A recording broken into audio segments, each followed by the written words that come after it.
Baik, Assalamualaikum warahmatullahi wabarakatuh. Selamat bertemu kembali di perkuliahan statistika di pertemuan 3 ini. Semoga apa yang akan kita pelajari nantinya bermanfaat untuk kedepannya. Mari kita berdoa bersama-sama sebelum kita mulai perkuliahan pada pagi hari ini. Berdoa mulai.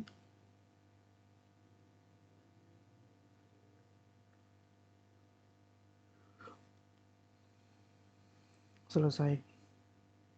Baik, dalam pertemuan 3 ini kita akan mempelajari, kemarin kita sudah mempelajari tentang pengertian statistik dan statistika.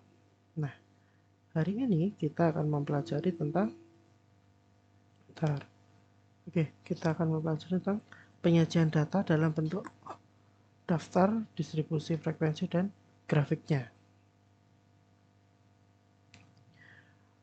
Baik, kita mengulas kembali yang kemarin sudah kita pelajari tentang statistika dan statistik. Bahwasanya statistika itu adalah ilmu mengumpulkan, menata, menyajikan, menganalisis, dan menginterpretasikan data menjadi informasi untuk membantu pengambilan keputusan yang efektif. Sedangkan statistik itu adalah suatu kumpulan angka yang tersusun dari satu angka, gitu ya. Jenis statistika kemarin ada statistika deskriptif dan statistika induktif, di mana deskriptif di sini nanti isinya tentang materinya, yaitu penyajian data, ukuran pemusatan, ukuran penyebaran, angka indeks, deret berkala, dan peramalan. Sedangkan statistika induktif itu materinya tentang probabilitas dan teori keputusan, metode sampling, teori pendugaan, pengujian hipotesa, regresi, dan korelasi statistika non parametrik. Oke, biar tidak bosan, sebentar tak kasih musik biar lebih nyaman. Sebentar ya. Oke, musik.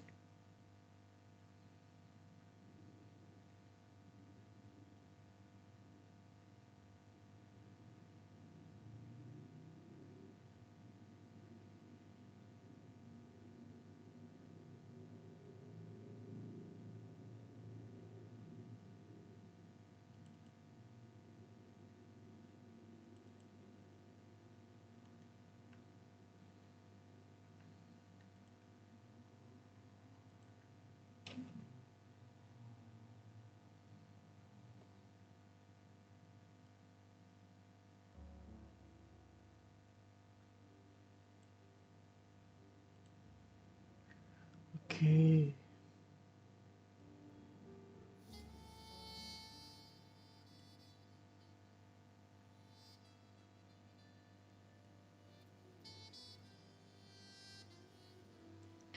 Baik, dari sinilah kita lanjut kembali bahwasanya, nah, yang perlu kita pahami di sini adalah tentang data. Data itu sebenarnya apa sih? Nah, data adalah himpunan nilai, variat, atau datum, atau informasi lain yang diperoleh dari observasi, pengukuran, dan penilaian terhadap suatu objek atau lebih. Nah,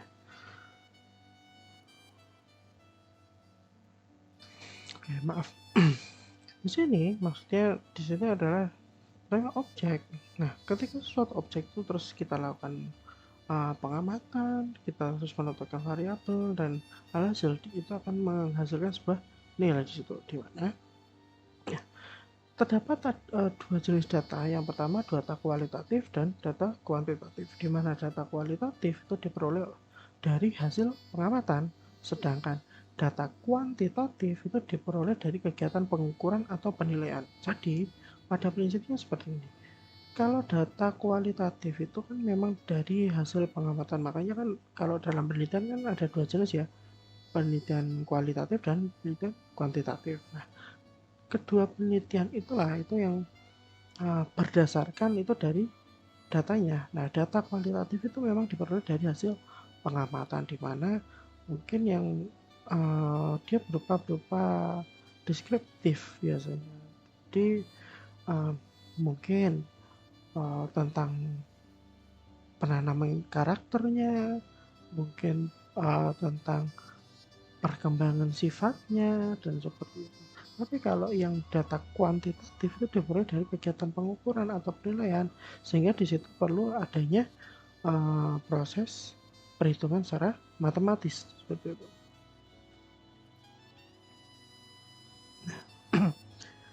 Dalam statistika itu dikenal ada dua istilah, di mana yang pertama adalah populasi dan sampel. Ingat, ini karena sangat penting sekali. Nah, populasi itu sebuah kumpulan dari semua kemungkinan orang-orang, benda-benda, dan ukuran lain dari objek yang menjadi perhatian. Sedangkan sampel itu suatu bagian dari populasi tertentu yang menjadi perhatian. Jadi kalau populasi itu skalanya dia jauh lebih besar, sedangkan sampel itu bisa dikatakan mewakili dari beberapa populasi yang sedang kita amati atau yang sedang kita perhatikan di situ. Yang menjadi pusat perhatian kita sebagai seorang peneliti. Jenis data tadi sudah disinggung bahwasanya ada data kualitatif dan data kuantitatif. Nah, data kualitatif itu sendiri misal itu yang tidak bisa diukur menggunakan angka, misal jenis kelamin, warna bunga, habitat, pertumbuhan karakter, penanaman karakter, terus pertumbuhan sifat, itu kan tidak bisa kita dapatkan berupa angka ya. Beda lagi dengan data kuantitatif, di mana data kuantitatif itu dibedakan menjadi dua, data diskrit dan data kontinu. Di mana data diskrit itu benar-benar contoh misal jumlah kloroplas, jumlah trombosit, jumlah sel, sedangkan data kontinu itu berat badan, jarak kota, luas tanah. Jadi di mana kalau data diskrit, nah jadi misalnya maksudnya tadi adalah data kontinu, yaitu data statistik yang angka-angkanya mereka merupakan deretan angka yang sambung menyambung. Misal data berat badan 40,3, 40,9, 50. Nah, sedangkan data diskrit itu data statistik yang tidak mungkin berbentuk pecahan. Misal data jumlah buku perpustakaan berapa buah. Jadi biasanya kalau data diskrit itu datanya itu atau angkanya itu memang angka-angka bulat, sedangkan data kontinu itu biasanya misal berat badan kan nggak mungkin 40 kilo persis, biasanya 40, berapa, 30, berapa. Nah biasanya di mana deretan angkanya itu saling sambung menyambung seperti itu. Dengan sambung menyambung menjadi satu itu malah jadi rucika ya. Berdasarkan cara menyusun angkanya, ada data nominal, ada data ordinal, dan ada data interval. Nah, data nominal yaitu data statistik yang cara menyusunnya itu didasarkan pada klasifikasi tertentu. Misal, jumlah mahasiswa pendidikan biologi 2009 sampai 2010 menurut tingkat dan jenis kelaminnya. Yang kedua, data ordinal atau urutan, yaitu data statistik yang cara menyusun angkanya didasarkan pada urutan atau ranking. Misal, hasil nilai statistik berdasarkan ranking. Terus yang selanjutnya ada data interval, di mana itu adalah data statistik di mana terdapat jarak yang sama di antara hal-hal yang sedang diteliti. Hal seperti itu ya.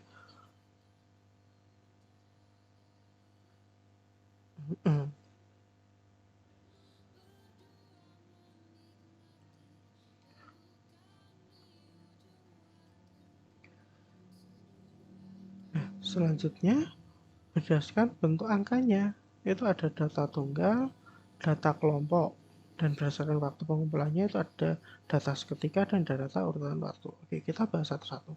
Nah, data tunggal yaitu statistik yang angka-angkanya merupakan satu unit atau satu kesatuan. Dan itu tidak dikelompokkan. Sedangkan data kelompok yaitu data statistik yang tiap unitnya terdiri dari sekelompok angka, misal 80 sampai 84, 75 sampai 79, seperti itu. Oke, beda ya antara data tunggal dan data kelompok ya. Pokoknya kalau tunggal intinya itu angka-angkanya ya cuma satu unit atau satu kesatuan aja, misal 1, 2, 3. Tapi kalau data kelompok biasanya itu contohnya 80 sampai 84, 75 sampai 79, 80 sampai 89. Misalnya seperti itu. Nah, sedangkan berdasarkan waktu pengumpulannya, ini biasanya yang harus benar-benar kalian semua perhatikan, apalagi ketika penelitian ini karena penting banget. Nah, yang pertama ada data seketika dan yang kedua adalah data urutan waktu, di mana data seketika yaitu data statistik yang mencerminkan keadaan pada suatu waktu saja. Misal pada semester Gasal 2009-2010.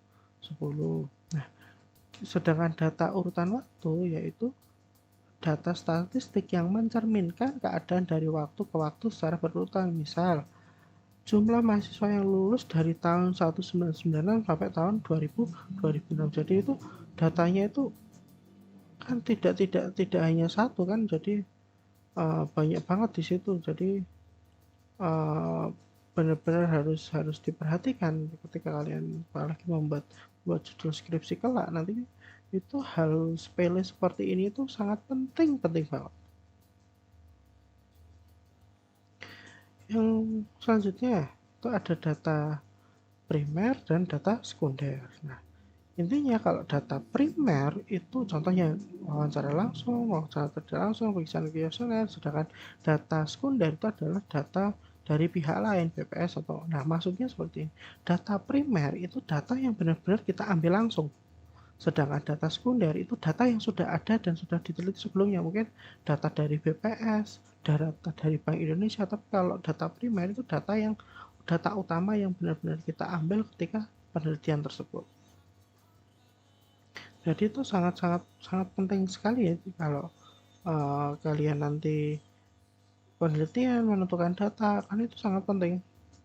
Beda-beda tipis tapi itu sangat berbahaya kalau sampai terpeleset. Ada dua nilai dalam statistik. Yang pertama nilai parametrik dan kedua adalah nilai statistik. Nah, nilai parametrik itu adalah suatu nilai dari suatu parameter yang diperoleh dari perhitungan atau data sensus dan masih perlu dianalisis. Sedangkan nilai statistik atau suatu nilai dari suatu parameter yang diperoleh dari perhitungan atas data sensus. Nih, contoh. Statistika parametrik ini membutuhkan pengukuran kuantitatif dengan data interval atau rasio, mempertimbangkan jenis sebaran distribusi data, yaitu apakah data menyebar normal atau tidak.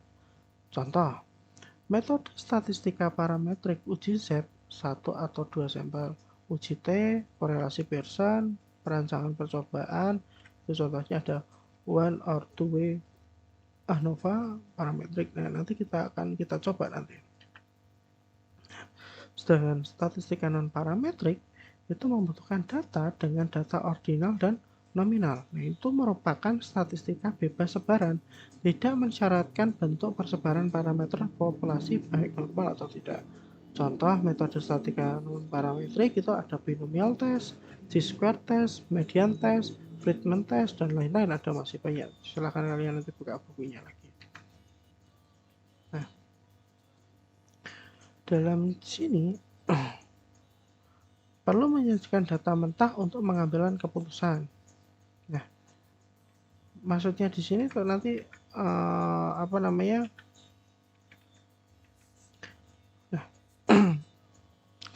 menyajikan data mentah untuk pengambilan keputusan. Data mentah diambil dari populasi atau sampel, diperoleh dengan wawancara, pengamatan, surat menyurat, dan kuesioner. Nah, langkah statistik deskriptif itu yang pertama harus menyiapkan pertanyaan yang harus dijawab, terus mengumpulkan data, menata data, menyajikan data, dan terakhir menarik kesimpulan.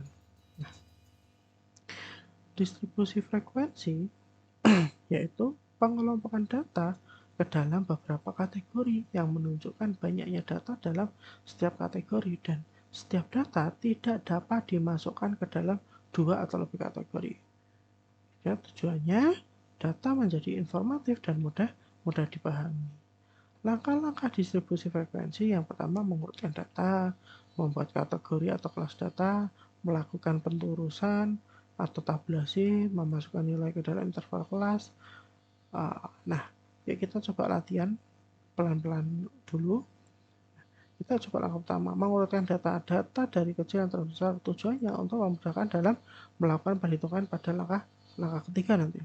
Nah, misal di sini Pak Widi punya data tentang harga saham di Indonesia ya, misal ini. Nah,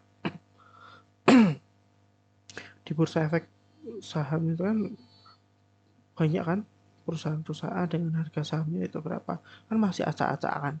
Nah, langkah pertama kalian mengurutkan dulu semua perusahaan itu dari harga saham yang terendah sampai harga saham yang paling mahal atau nilai-nilai terbesar. Nah, ternyata setelah saya urutkan, misal seperti ini, Jababeka itu 215, Indofarma 290, Budi Asid 310, Kimia Farma 365, Sentul City 530, Tunas Baru sekian sampai Telkom 9.750. Nah, jadi di situ ada 20 perusahaan dan sudah kamu urutkan dari data yang paling rendah sampai data yang paling tinggi di situ. Nah, selanjutnya langkah kedua itu membuat kategori atau kelas data. Langkahnya banyaknya kelas sesuai dengan kebutuhan. Tentukan interval kelas dulu. Nah, langkah pertama gunakan pedoman bilangan bulat terkecil K dengan demikian sehingga 2 pangkat K lebih dari sama dengan N atau satuan menggunakan aturan Sturges. Nah, rumusnya itu adalah jumlah kategori atau K sama dengan 1 plus 3,322 log N. Nah, bagaimana cara mencari log N? Menggunakan kalkulator juga ada. Nah, seperti itu. Nah, N di sini itu adalah jumlah data tadi. Nah, N-nya tadi kan jumlah datanya tadi kan ada 20 perusahaan kan, makanya N-nya itu adalah 20.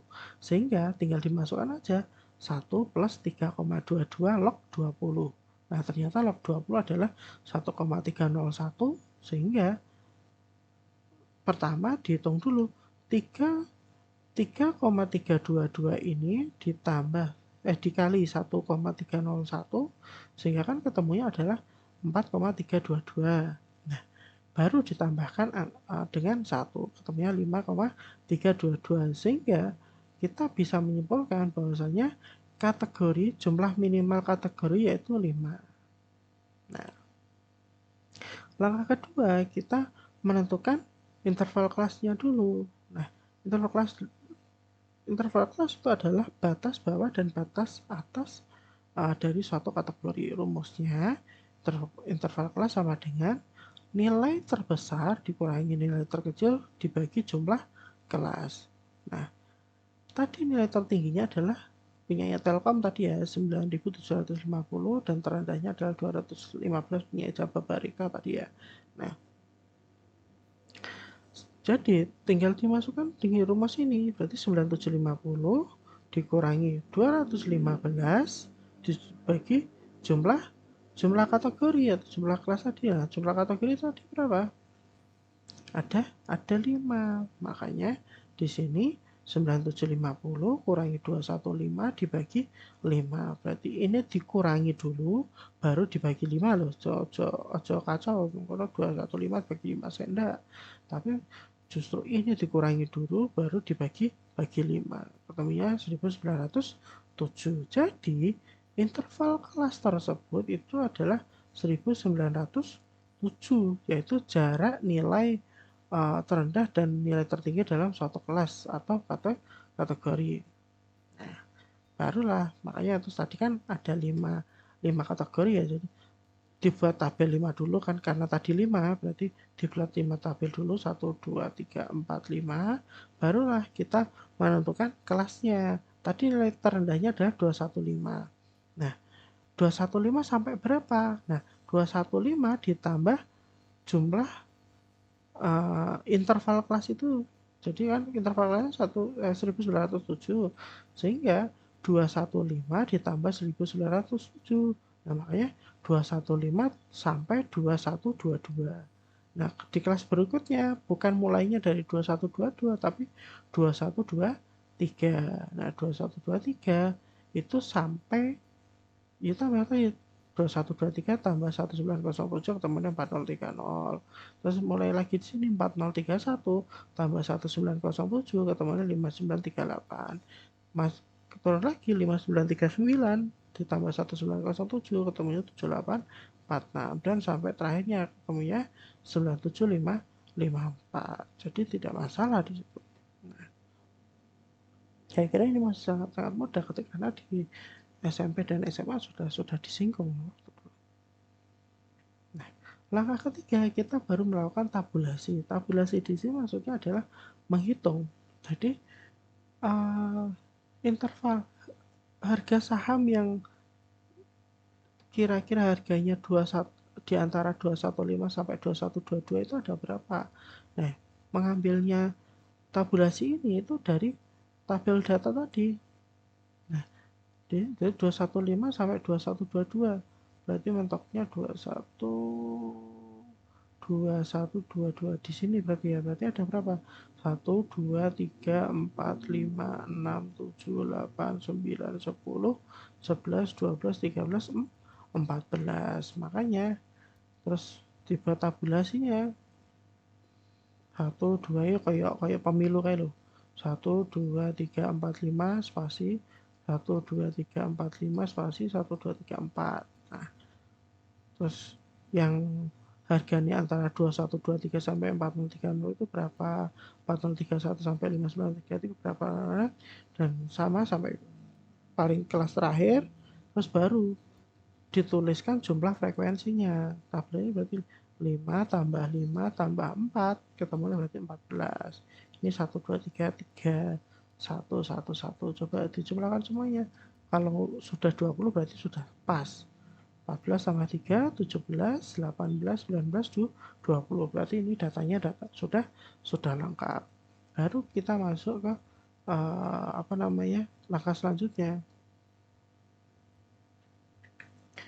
Nah, yang terpenting dalam langkah selanjutnya adalah distribusi frekuensi relatif, di mana tujuannya untuk memudahkan membaca data secara tepat dan tidak kehilangan makna dari kandungan data. Nah, ini jadi caranya tinggal jumlah frekuensi dibagi ini frekuensi dibagi jumlah seluruh data dikali 100%, sehingga jumlah frekuensi relatifnya 70%. Jadi dipersentasekan seperti itu. Paham ya? Nah, coba kalau sudah dihitung seperti ini, apakah 100%? 70 tambah 15, 85 tambah 5, 90, 90 tambah 5, 95, 95 tambah 5, 100. Oke, berarti ini datanya sudah lengkap. Lanjutnya adalah penyajian data, di mana di situ yang perlu diperhatikan betul-betul ada batas kelas dalam suatu interval kelas. Nah, di situ. Nah, batas kelas itu maksudnya adalah nilai terendah dan tertinggi di situ. Nah, batas kelas itu ada dua, batas kelas bawah dan batas kelas atas, di mana batas kelas bawah itu adalah nilai terendah dalam suatu interval kelas, sedangkan batas kelas atas adalah nilai tertinggi dalam suatu interval kelas. Nah, misal seperti ini. Yang di dalam kelas yang pertama 215 sampai 2122, jadi batas kelas bawahnya adalah 215 dan batas kelas atasnya adalah 2122. Selanjutnya juga sama di kelas yang kedua 2123 sampai 4030, ini batas bawah dan ini adalah batas kelas atas. Selanjutnya yang perlu kalian lakukan adalah menentukan nilai tengah, di mana tanda atau perinci dari suatu interval merupakan uh, suatu angka yang dapat dianggap mewakili suatu kelas interval. Nilai tengah kelasnya berada di tengah-tengah pada setiap interval, jadi pas benar-benar tengahnya. Maksudnya gini, nilai tengah antara 215 sampai 2122 itu berapa? Pokoknya nilai pas tengah-tengahnya itu ada berapa? Nah, caranya mencari tinggal 215 ditambah 2122 dibagi 2, ketemunya 1168,5. Sama yang untuk yang kelas 2, pengen mencari nilai tengahnya, berarti 2123 ditambah 4030 ketemunya dibagi 2, ketemunya 3076,5. Nah, ini nanti berhubungan nanti ketika kita membuat grafik atau informasi berupa data seperti grafik, diagram seperti itu ya.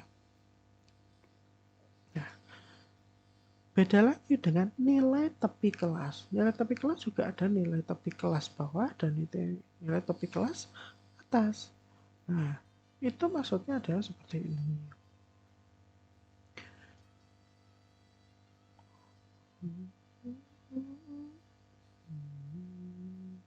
Nah, maksudnya seperti ini. Jadi, ketika kelas interval 215 sampai 2122, nah, makanya nilai tepi kelasnya berarti dikurangi 0,05 atau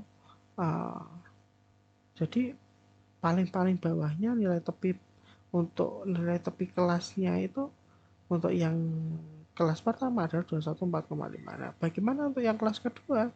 Caranya gampang, tinggal 212 tambah 2123 dibagi 2. Nah, ketemunya adalah 2125 atau paling gampangnya kayak gini.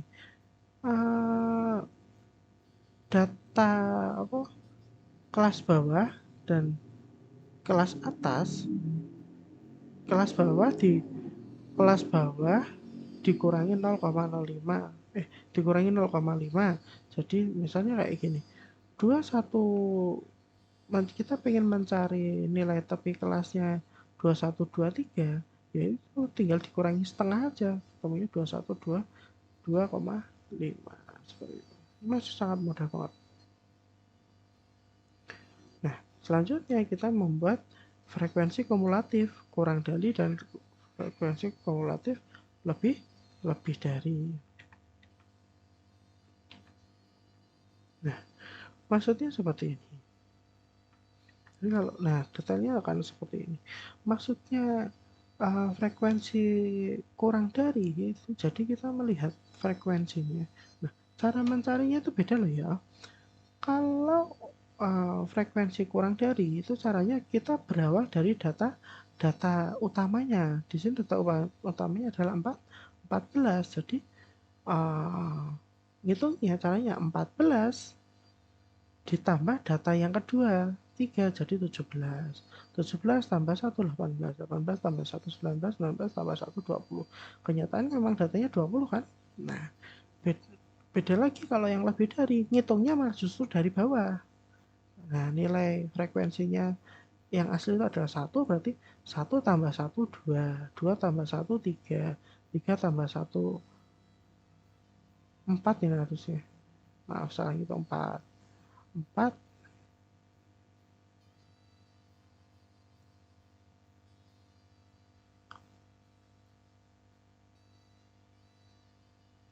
1 tambah 1, 2, 2 tambah 1, 3, 3 tambah 3, 6, 6 tambah 14, 2, 20. Jadi memang sama 20 dan angkanya yang di sini dan yang di sini harus sama seperti itu ya. Ini jangan bingung, masih sangat mudah ini untuk membuat frekuensi kumulatif. Kita ulangi lagi, ketika kurang dari itu berawal dari data asli frekuensi yang paling rendah. Nah, ternyata adalah 14. Dari kelas pertama 14. Jadi dia harus mulai dari 14. 14 tambah 3, 17. 17 tambah 1, 18. 18 tambah 1, 19. 19 tambah 1, 20. Dibalik lagi, kalau yang lebih dari 1 tambah 1, 2, 2 tambah 1, 3, 3 tambah 3, 6, 6 tambah 14, 20. Dan skornya yang di sini dengan yang di sini harus sama, seperti itu.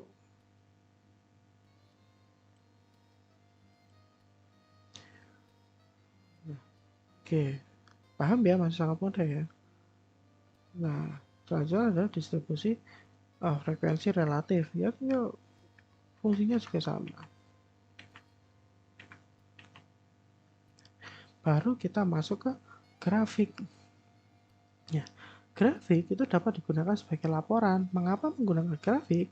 Manusia itu pada umumnya tertarik dengan gambar dan sesuatu yang ditampilkan dalam bentuk visual akan lebih mudah diingat daripada bentuk angka. Jadi lebih enak dilihat dan lebih mudah diingat biasanya seperti itu.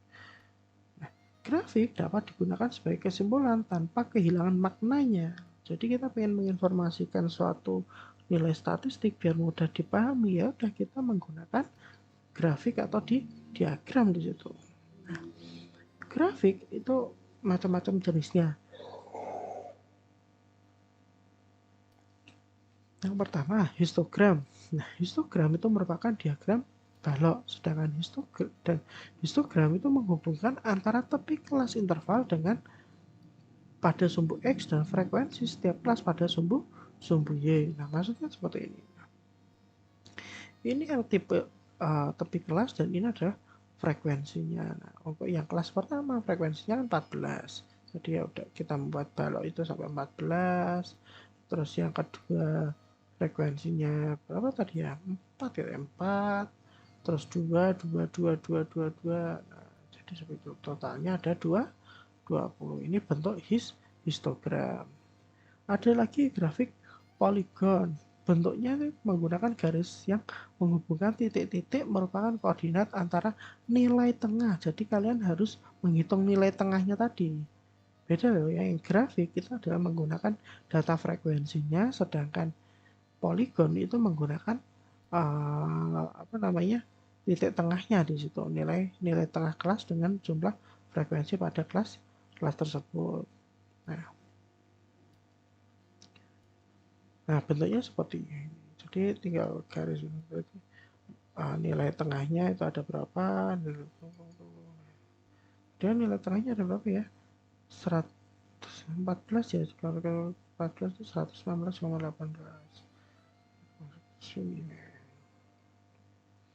Selanjutnya adalah kurva O'Keeffe. Nah, kurva O'Keeffe di sini itu menggunakan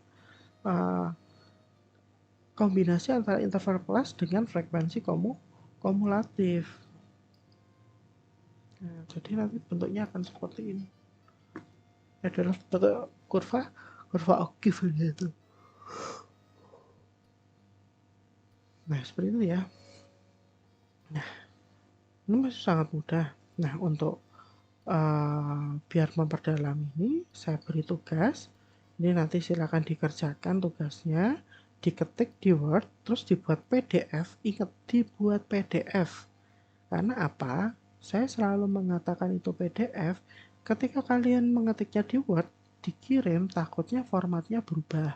Makanya, setelah diketik, kalian buat PDF dulu, baru kirim ke Pak Widi melalui email. Dan silakan ini dikerjakan, ada 2 soal aja, 1 dan soal yang kedua.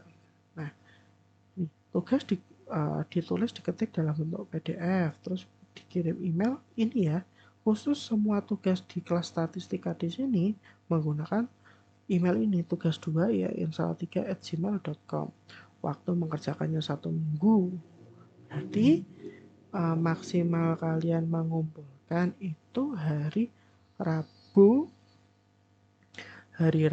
jam 23.59 itu maksimal. Ketika lebih dari itu berarti tugas tidak saya terima. Gitu ya. Itu saja dari saya. Maaf, selamat berlibur. Pak Widi mengucapkan selamat memperingati Isra Mi'raj. Semoga keimanan kita semakin bertambah, dan Allah selalu meridhoi orang-orang yang sedang melakukan menuntut ilmu, dan insya Allah semua akan diberikan suatu kebaikan. Oke, itu saja dari Pak Widi. Kurang lebihnya Pak Widi mohon maaf.